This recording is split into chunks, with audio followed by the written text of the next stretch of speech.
pagi Bu Delvi dan Bu Yola. Perkenalkan, nama saya Christian Farhandoko, saya dari kelas 10. Di sini saya ingin mempresentasikan tentang bagaimana agama Hindu dan Buddha bisa masuk ke Nusantara. Agama Hindu dan Buddha yang berasal dari India telah memainkan peran penting dalam sejarah budaya Indonesia. Hinduisme dengan akar tradisi Veda dan beragam dewa serta praktik keagamannya, serta Buddha yang menekankan 4 kebenaran mulia dan jalan 8 lipat, telah menyebarkan dan berkembang di berbagai wilayah di Asia Tenggara, termasuk di Indonesia. Nah, para pedagang kasta Waisya dari India lah yang memainkan peran penting atau kunci dalam penyebaran agama Hindu dan Buddha ke Nusantara, membawa ajaran serta kebudayaan mereka melalui jalur perdagangan. Masuk ke sejarah masuknya, teori Waisya yang dikemukakan oleh N.J. Croft menggarisbawahi peran penting para golongan Waisya, terutama pedagang, dalam menyebarkan agama Hindu dan Buddha ke Nusantara. Mereka tidak hanya berdagang, tetapi juga memperkenalkan ajaran agama Hindu dan Buddha kepada masyarakat setempat, bahkan menjalin hubungan dengan masyarakat dan menetap di Indonesia. Nah, ada juga nih salah satu bukti sejarah dari teori Waisya, yaitu adalah Kampung Keling yang ada di beberapa wilayah di Indonesia. Salah satunya berada di antara kecamatan Medan Petisah dan Medan Polonia. Dengan luas sekitar 10 hektar, Kampung Keling adalah sebuah sebutan untuk sebuah desa atau kampung yang mayoritas penduduknya adalah keturunan langsung dari orang-orang India yang telah menetap di masa lampau. Selanjutnya adalah kelebihan dari teori Waisya ini, yang dimana para peneliti dan sejarawan itu mendukung teori Waisya karena dianggap logis dalam konteks penyebaran agama Hindu dan Buddha dengan memanfaatkan perdagangan maritim saat itu. Lalu yang kedua adalah fokus pada perdagangan. Perdagangan adalah kegiatan utama pada masa itu, dan pedagang dari India yang berlayar ke Indonesia membawa serta budaya dan agama mereka. Nah, untuk yang ketiga adalah interaksi dengan masyarakat lokal. Karena perdagangan inilah yang membuat para pedagang itu jadi mudah berinteraksi dengan masyarakat lokal, sehingga mereka bisa dengan mudah memperkenalkan ajaran, bahkan kebudayaan agama Hindu dan Buddha melalui hubungan alami sosial mereka. Nah, adapun beberapa kelemahan dari teori Waisya ini. Yang pertama itu adalah kendala bahasa, di mana para pedagang Waisya ini tidak bisa menguasai dengan jelas bahasa Sanskerta yang dianggap bahasa suci karena digunakan dalam beberapa teks keagamaan.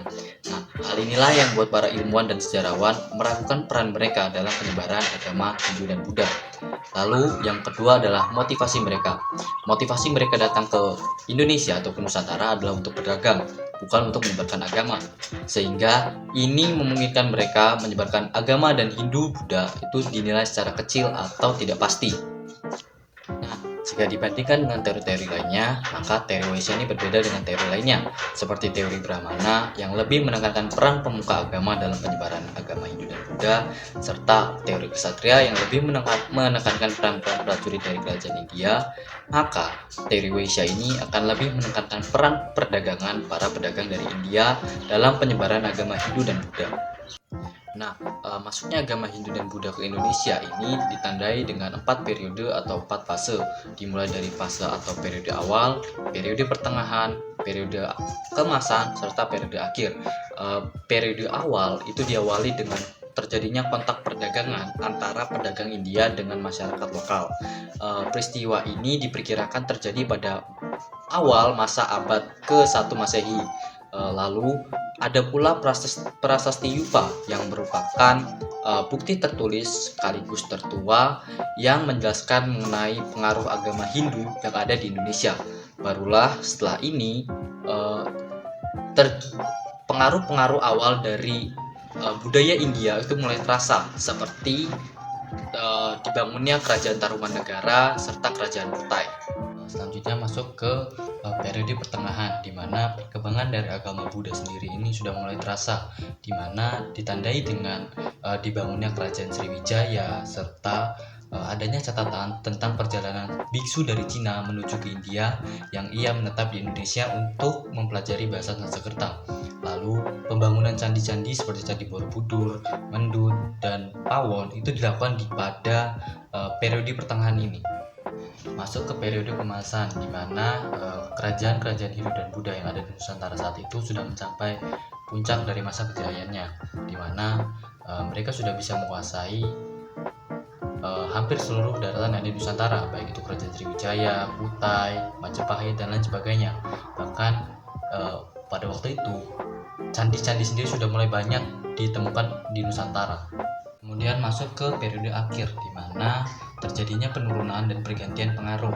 Hal ini ditandai dengan masuknya agama Islam ke Nusantara dan membuat penurunan pengaruh dari agama Hindu dan Buddha ke Nusantara. Hingga saat ini candi-candi dan warisan-warisan budaya lainnya itu merupakan hasil peninggalan pengaruh agama Hindu dan Buddha yang masih bisa kita rasakan hingga saat ini.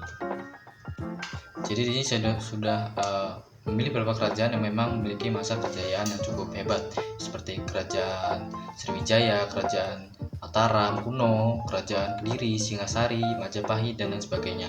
Di sini saya sudah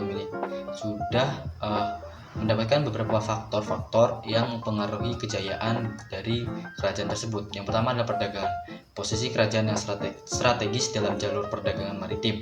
Lalu yang kedua adalah pengaruh India, penyebaran agama ajaran Hindu dan Buddha, serta kebudayaan India itu cukup berpengaruh pada suatu kerajaan.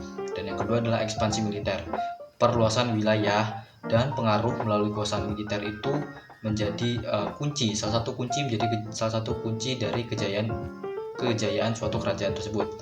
Lalu ada pusat keagamaan, di mana pengembangan agama dan kebudayaan itu terlihat dari candi-candi atau prasasti-prasasti yang ada di kerajaan tersebut. Nah, ada pun beberapa perbedaan dari kerajaan-kerajaan yang sudah saya sebutkan. Yang pertama itu lokasi, di mana Kutai dan Sriwijaya itu terletak di luar Jawa, sedangkan Mataram kuno, Kediri, Singasari, Tarumanegara, dan Majapahit itu berada di Jawa. Kemudian periode, di mana Kutai dan Tarumanegara itu lebih awal berkembang, tepatnya pada awal abad keempat. Sementara Sriwijaya dan Majapahit itu memiliki periode yang lebih panjang serta dominan. Kemudian ada pengaruh agama, di mana Sriwijaya itu lebih dominan terhadap Buddha, sementara Kutai, Tarumanegara, Kediri, Singasari, dan Majapahit itu lebih dominan terhadap penyebaran pengaruh agama Hindu. Nah, dengan Majapahit juga menunjukkan pengaruh Buddha. Lalu ciri khas, di mana Majapahit sendiri itu dikenal sebagai yang paling terbesar dan yang paling berpengaruh, sedangkan Sriwijaya itu dikenal dengan yang paling kuat dalam perdagangan maritim dan pengaruh keagamaan Buddha. Sekarang sudah sampai di kesimpulan, di mana kesimpulan saya dapat adalah pengaruh agama Hindu dan Buddha masih terasa kuat hingga saat ini di Indonesia. Pengaruh ini tercermin dalam berbagai aspek kehidupan, termasuk kebudayaan, sistem pemerintahan, bahasa, dan peninggalan bersejarah, serta seni arsitektur, sistem kepercayaan, dan bahasa Indonesia sendiri memiliki akar yang dalam pada ajaran dan kebudayaan hidup Buddha. Meskipun agama-agama lain telah tiba di Indonesia sejak saat itu, Hinduisme dan Buddhisme telah menjadi bagian integral dari identitas dan warisan kebudayaan yang ada di Indonesia. Nah, kalau soal pendapat pribadi, pendapat saya adalah masuknya agama Hindu dan Buddha ini ke Indonesia membawa dampak yang mendalam dan berkelanjutan dalam membentuk budaya dan masyarakat yang ada di Indonesia. Pengaruh ini tidak hanya terlihat dalam aspek keagamaan, tapi juga dalam kehidupan sehari-hari dan nilai-nilai yang dianut oleh masyarakat Indonesia hingga saat ini. Peran golongan Waisya dalam penyebaran agama Hindu dan Buddha itu menunjukkan interaksi budaya dan perdagangan di wilayah Asia Tenggara, khususnya pada wilayah Indonesia pada masa lampau. Sekian, terima kasih.